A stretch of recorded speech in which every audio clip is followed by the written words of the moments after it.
இப்போ தான் டெபியூ லோகேஷ் கனகராஜ் அவர்கள் டேரக்டராக இருந்து ஒரு ஆக்டராக மாறுற அவரோட ஆக்டிங்கை நீங்கள் எப்படி பார்த்தீங்க? இன் ஸ்பாட்டாக இருக்கட்டும், படம் பார்த்துருப்பீங்க, எப்படி இருந்தது உங்களுக்கு? எனக்கு இதுதான் முதல் படம், நீங்கள் எல்லாரும் எக்ஸ்பீரியன்ஸ்டு, ஸோ என்னால் முடிஞ்சதை நான் முயற்சி பண்ணுறேன், இப்படி தான் சொல்லுவார். சஜஷன்ஸ் யாராக இருந்தாலும் கேட்டுப்பாரு. யோசிச்சு பாருங்க, இப்போ படத்தில் எப்படி இருக்காரு. சீரியஸ்லி ஜமாவும் சக்ஸஸ் தான், இன்ஸ்பெக்டர் ரிஷியும் சக்ஸஸ் தான், இறையும் சக்ஸஸ் தான். நீங்கள் இதெல்லாம் பண்ணாலும் அது எல்லாமே அந்த ஒரு ஓடிடி, ஒரு கிரிட்டிக் அப்படின்ற அந்த ஒரு இதில் இருக்குல்ல, ஜனரஞ்சகமாக அந்த ஒரு கமர்ஷியல், ஒரு வசூல் இப்படின்ற எல்லா மக்களும் தேட்டரில் வந்து என்ஜாய் பண்ணுறாங்க. இந்த சக்ஸஸ் வந்து உங்களுக்கு இது என்னென்னலாம் கொடுத்துருக்கு, இது வரைக்கும் என்ன கொடுத்துருக்கு? ரொம்ப சந்தோஷத்தை கொடுத்துருக்கு. நிறைய பேர் அக்ராஸ் இந்தியா, தமிழ்நாட்டிலேருந்து மட்டும் இல்லை, கேரளாலேருந்து நிறைய பேர் அப்ரிஷியேட் பண்ணிட்டு இருக்காங்க. அப் நார்த்தில் இருந்தும் மெசேஜஸ்ஸு, ஸோ அது நல்லா இருக்கு. அனிருத் சார் இசையில் இருக்கேன், ஏஆர் ரஹ்மான் சாரோட இசை எனக்கு பிளே அதுவே நான் எனக்கு ரொம்ப கிரேட்ஃபுல்லாக அப்படின்னு சொல்லுவாங்கல்ல. நீங்கள் வரும்போதெல்லாம் ஒரு மியூசிக் வர இந்த ஒரு பிஜிஎம் தேட்டரில் என்ஜாய் பண்ணுறாங்க, அது உங்களுக்கு எப்படி இருந்துச்சு? அனிருத் சார் அது ஒரு பெரிய கிக்கு தான். அது என்னுடைய ரொம்ப நெருங்கிய நண்பர், நான் இந்த மாதிரி இந்த படம் பண்ணுறேன் அப்படின்னு சொல்லும்போது அவன் சொன்ன முதல் இது, ஐயோ அனிருத் சாருடைய மியூசிக்கெல்லாம் உனக்காகலாம் ப்ளே பண்ணுவார். போஜராஜ் வந்து நல்லவனும் கிடையாது கெட்டவனும் கிடையாது அப்படின்ற மாதிரி, என்னன்னா அவனோட தொழிலுக்கு அவன் ரொம்ப நியாயமான ஒருத்தன். இவன் என்னவா இருந்திருப்பான், இவங்க அப்பா அம்மா என்னவா இருந்திருப்பாங்க, இவன் சின்ன வயசுல எப்படி வளர்ந்துருப்பான், இந்த மாதிரி சில விஷயங்கள்லாம். போர்வைக்கால அட்டகாச ஆடியோ ஆஃபர் ஸ்டார்ட் ஆகிருச்சு. போர்வைக்கால பொருட்கள் வாங்கி 1 கோடி மதிப்புள்ள கிஃப்ட் வின் பண்ண வாய்ப்பை பெறுங்க. சார், கேப் ஆட்டோ பைக்குன்னா ரெட் டாக்ஸி மட்டும்தான். வணக்கம் கிறிஸ் தயாள் சார். வணக்கம், எப்படி இருக்கீங்க? நல்லா இருக்கேன், நீங்கள் எப்படி இருக்கீங்க? ரொம்ப சூப்பராக இருக்கேன். என்ன சொல்கிறது, ரொம்ப ஒரு முக்கியமான கதாபாத்திரம் போஜராஜ் அப்படின்ற அந்த ஒரு மேட்டர் எல்லாத்துக்குமே அப்படி பதிஞ்சிருச்சு உங்களுடைய கேரக்டர். அந்த மாதிரியான ஒரு டிசி உங்களுக்கு ரொம்ப ஒரு முக்கியமான படமாக நான் பார்க்குறேன் ஒரு ஆடியன்ஸாக. உங்களுக்கு அது எப்படி இருக்குது? கண்டிப்பாக அதே தான். இது ஒரு முக்கியமான படம், எனக்கு ரொம்ப முக்கியமான படம்.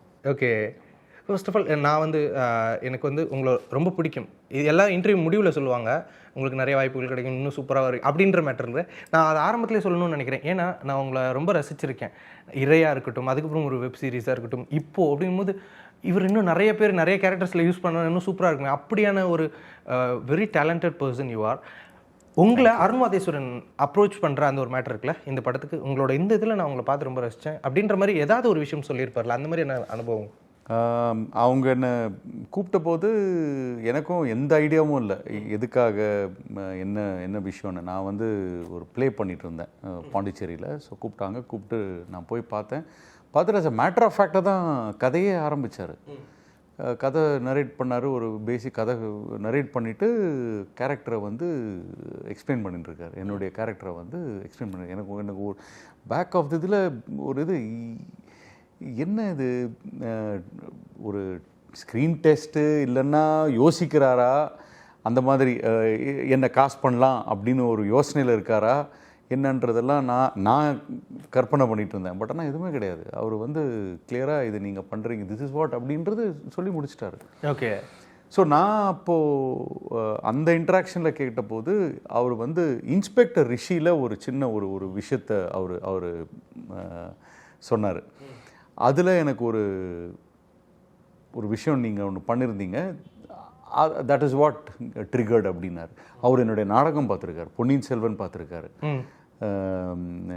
இன்ஸ்பெக்டர் ரிஷி பார்த்துருக்காரு, ஜமா பார்த்துருக்காரு, மாடர்ன் லவ் பார்த்துருக்காரு. இதெல்லாம் எனக்கு அப்போ தான் தெரியுது. ஓகே. ஸோ அவர் ஒரு 10 வருஷமாக he has watched seen my work அப்படின்றது, அது எனக்கு ரொம்ப சந்தோஷமாகவும் ரொம்ப பெருமையாகவும் இருந்தது. ஓகே. அண்ட் அவ்வளோதான் சொல்லிவிட்டு தட்ஸ் இட்.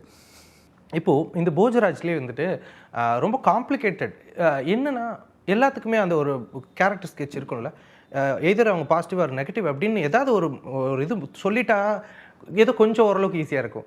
பட் இந்த போஜராஜ் வந்து நல்லவனும் கிடையாது கெட்டவனும் கிடையாது அப்படின்ற மாதிரி, என்னன்னா அவனோட தொழிலுக்கு அவன் ரொம்ப நியாயமான ஒருத்தன்.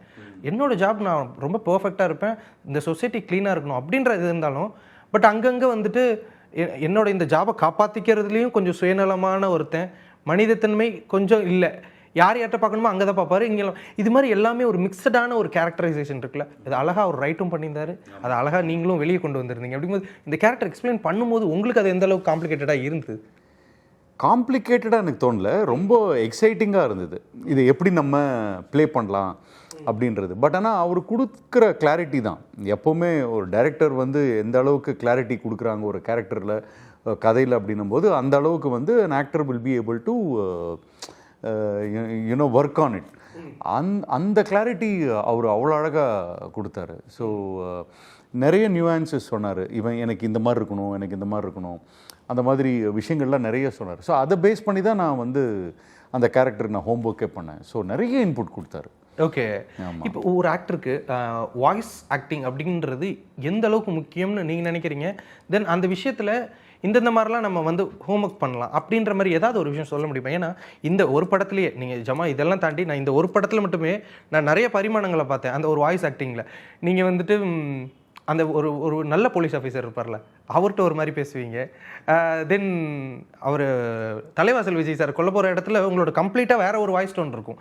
இது மாதிரி ஒவ்வொரு இடத்துலையும் வெவ்வேறு மாதிரியான ஒரு வாய்ஸ் ஆக்டிங்கை வெளிப்படுத்திட்டே இருப்பீங்க. எனக்கு தெரியலப்பா அந்த மாதிரி. அக்செப்ட் பண்ணிக்கிறீங்களா நான் சொன்னது? அது நானா அது நான் என்ன சொல்லுவேன்னா பர்பஸ் தான். ஒரு ஒரு ஒரு சீன் இருக்குன்னா அந்த சீனில் வந்து என்ன எதனால் அந்த சீனில் வந்து இவன் வந்து அதை பேசுகிறான்.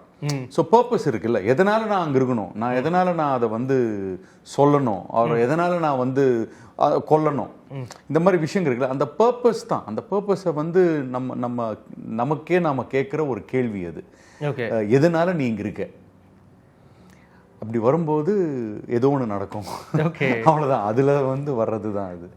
இந்த சக்ஸஸை நீங்கள் எப்படி என்ஜாய் பண்ணுறீங்க? ஏன்னா ஒரு 3 நாள் ஆயிருக்கு, பட் இருந்தாலும் ஏன் இந்த சக்ஸஸை என்ஜாய் பண்ணுறீங்க நான் கேட்குறேன்னா, ஜமாவும் சக்ஸஸ் தான், இன்ஸ்பெக்டர் ரிஷியும் சக்ஸஸ் தான், இறையும் சக்ஸஸ் தான். நீங்கள் இதெல்லாம் பண்ணாலும் அது எல்லாமே அந்த ஒரு ஓடிடி ஒரு கிரிட்டிக் அப்படின்ற அந்த ஒரு இதில் இருக்குல்ல, இது ஜனரஞ்சகமாக அந்த ஒரு கமர்ஷியல் ஒரு வசூல் இப்படின்ற எல்லா மக்களும் தேட்டரில் வந்து என்ஜாய் பண்ணுறாங்க. இந்த சக்ஸஸ் வந்து உங்களுக்கு இது என்னென்னலாம் கொடுத்துருக்கு, இது வரைக்கும் என்ன கொடுத்துருக்கு? ரொம்ப சந்தோஷத்தை கொடுத்துருக்கு இப்போதைக்கு.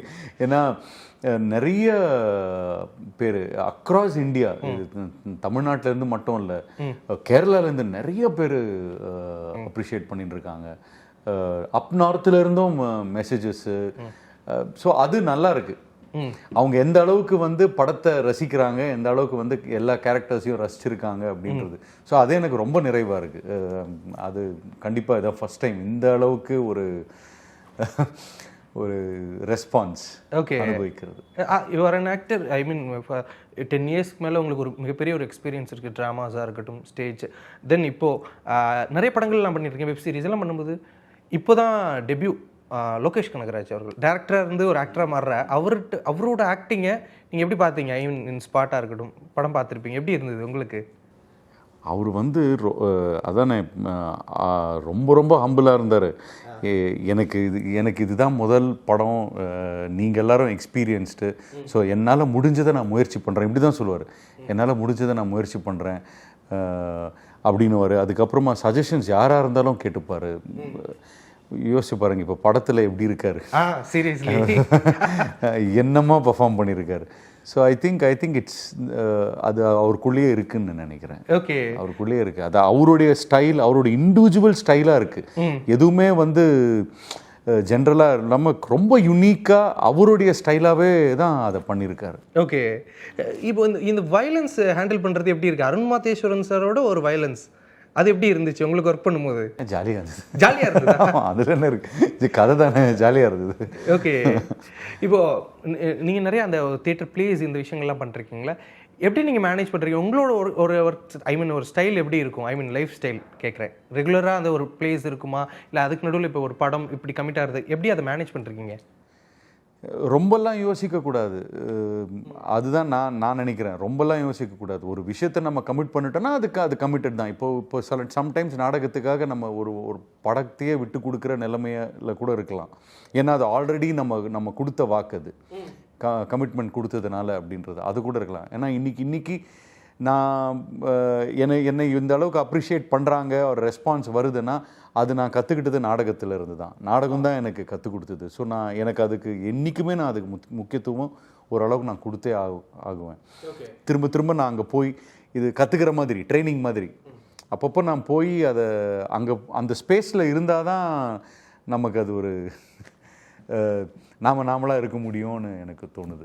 ஸோ அதனால் அதை பேலன்ஸ் பண்ணி தான் ஆகணும். ஓகே, இது எனக்கு ஐடியா இல்லை, அதனால கேட்குறேன். இப்போ உங்களுக்கு ஒரு குரு அப்படின்னு இருப்பாங்கல்ல ஆக்டிங்கில், அந்த மாதிரி நீங்கள் யாரை நீங்கள் நினைக்கிறீங்க?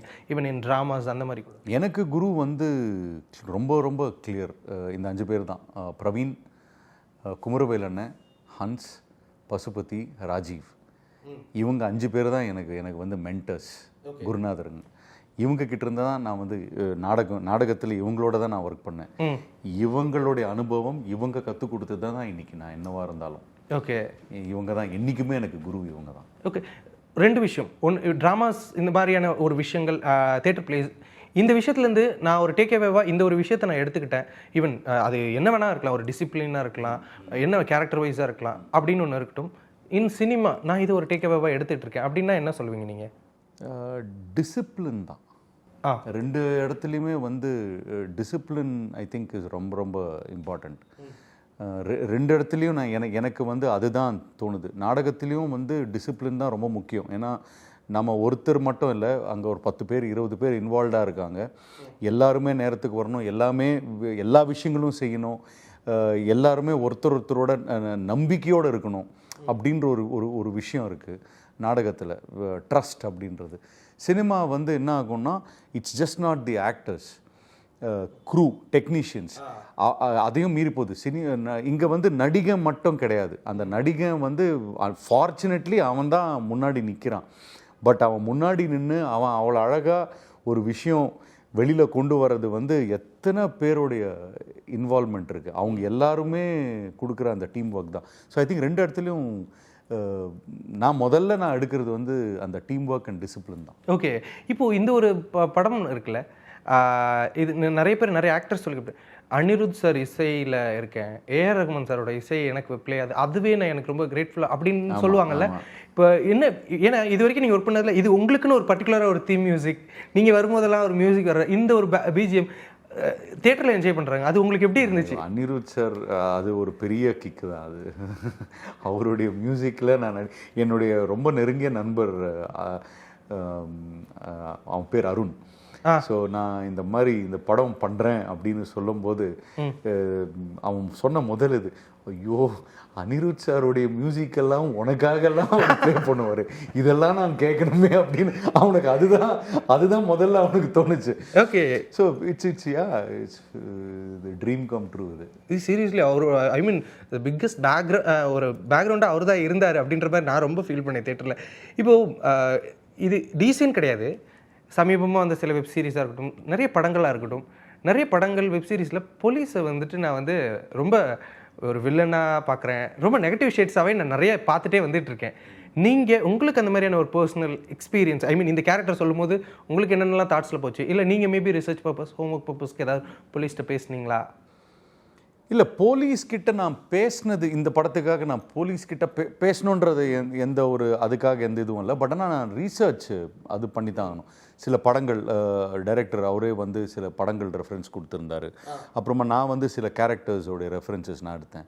ஸோ இது போலீஸ் மட்டும் கிடையாது, இது மற்ற இன்னொரு விதமான ஒரு சாடிஸ்டிக்காக ப்ளே பண்ண சில கேரக்டர்ஸோடைய படங்களையும் நான் பார்த்தேன். ஸோ 2த்துமே ஒரு காம்பினேஷன். சின்ன சின்ன விஷயங்கள் நம்மளை பாதிக்கும் இல்லையா, அதெல்லாம் நம்ம உள்ளுக்குள்ளே ஏற்றுறது தான். அதுக்கப்புறமா நம்மக்கிட்ட இருந்து என்ன வருது அப்படின்றது தான். ஸோ படங்கள் பார்த்தேன்,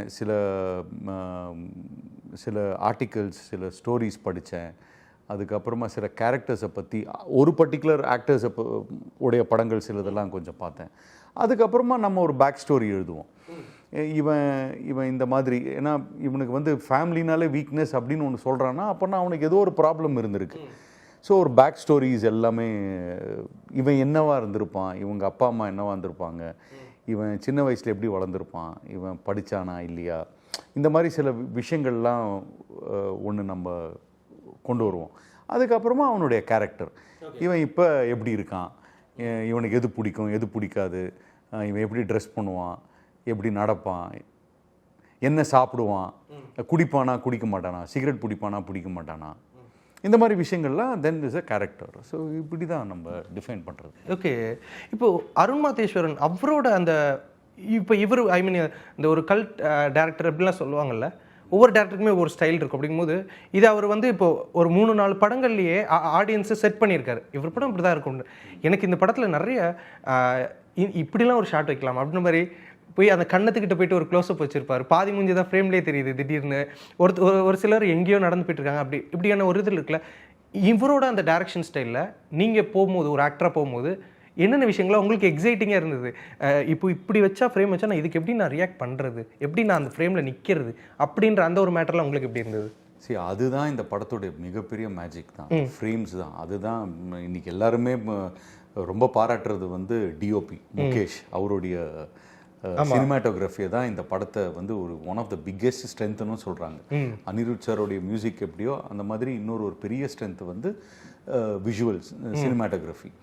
ஸோ இவங்க 2 பேருக்கும், அருண் மாதேஸ்வரன் சாருக்கும் முகேஷ்க்கும் இருந்த ஒரு செம்ம சிங்க்கு தான் இதோடைய அந்த ஒரு ஃப்ரேமோடைய பியூட்டியும். ஸோ அவங்க 2 பேரும் எப்படி பேசிக்கிறாங்க, அண்ட் கம்ப்ளீட் ஃப்ரீடம் ஆக்டருக்கு. நான் இப்படி நின்று இப்படி பேசட்டுமா அப்படின்னு நான் சொன்னேன்னா அவங்க 2 பேரும் ஓகே இதுக்கேற்ற மாதிரி நான் அட்ஜஸ்ட் பண்ணிக்கிறேன். இப்படி தான் போச்சு ஒரு சீனும். ஓகே, ஸ்டாட்டிக் கேமராவே கிடையாது. படம் முழுக்க ஹேண்டல்டு கேமரா தான். ஸோ அவங்க அடாப்ட் பண்ணிக்கிட்டாங்க ஒரு ஆக்டருக்கு ஏற்ற மாதிரி. நான் இப்படி நடந்து போனானே, இல்லைன்னா நான் இப்படி சாஞ்சு உட்காந்துட்டு இருந்தானே, இந்த மாதிரி விஷயங்கள்லாம் கேட்டதுக்கு எல்லாத்துக்குமே அடாப்ட் பண்ணாங்க. ஸோ அது ஒரு பெரிய ஸ்கோப் இருந்தது. அந்த அளவுக்கு ஒரு collaborative work. What's your point on this? இப்போ நிறைய பேர் கேட்பாங்கல்ல, ஐ மீன் நான் கேள்விப்பட்டிருக்கேன், இதான் சார் ஃப்ரேமு, இந்த லைனை விட்டு இப்படி போயிடாதீங்க சார், இதான் ஃப்ரேமு, இது இப்படி திரும்பிடாதீங்க, இப்படிலாம் சொல்கிற இந்த விஷயத்தையும் இப்போ நீங்கள் ஒன்று சொன்னீங்கல்ல, இது எனக்கு ரொம்ப பிடிச்சிருந்தது. ஆக்சுவலாக அப்படி தானே இருக்கணும், ஒரு ஆக்டர் என்ன வேணால் பண்ணுவோம், அதுக்கேற்ற மாதிரி தானே கேமரா போகணும் அப்படின்ற ஒரு மேட்டர். இதில் நீங்கள் எந்த ஸ்டாண்டில் இருக்கணும்னு நினைக்கிறீங்க? இல்லை, ரெண்டுமே அது ஸ்டோரிக்கு என்ன தேவைன்றது தான். இதுலேயும் ஹேண்டல்டுலேயும் சில ஷார்ட்ஸ் வந்து அப்படி இருந்தது. ஏன்னா க்ளோஸ் வைக்கும்போது அந்த என்ன நீங்கள் இந்த படத்தை பார்த்தீங்கன்னா நிறைய க்ளோஸ் அப்ஸ், ஆமாம், இன்டென்ஸாக இருக்கும். ஸோ அதுக்கு வந்து ஸ்கோப் ரொம்ப கம்மி நம்ம மூவ் பண்ணுறதுக்கோ எதுக்கோ. ஸோ அந்த மாதிரி சுச்சுவேஷனில் அப்படி போகும். மற்றபடி நிறைய ஃப்ரீடம் இருந்தது. ஹேண்டில்டுன்றதுனால நமக்கு அந்த ஸ்கோப் கிடைச்சது. ஓகே, ஸோ ரெண்டுமே உங்களுக்கு வரும். ரெண்டுத்துக்கும் நீங்கள் அடாப்டிவாக இருக்கணும். Okay, but most of the time என்னன்னா ஹேண்டில்டுன்றதுனால அவங்க அடாப்ட் பண்ணாங்க. அதுதான் பெரிய விஷயம், ரொம்ப பெரிய விஷயம்.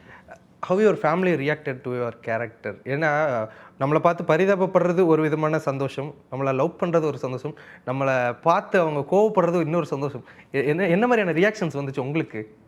என் பசங்க, ஐ மீன் என் ஃபேமிலி, அவங்க சொன்ன விஷயம் வந்து I mean of course this is a first experience அவங்களுக்கும் இந்த அளவுக்கு இந்த மாதிரி ரெஸ்பான்ஸ் வர்றதெல்லாம். ஸோ அவங்களும் ரொம்ப சந்தோஷமாக இருக்காங்க. அவங்களே என்னை வந்து ரொம்ப வெறுத்தாங்க. ஸோ அதுதான் எனக்கு பெரிய இது.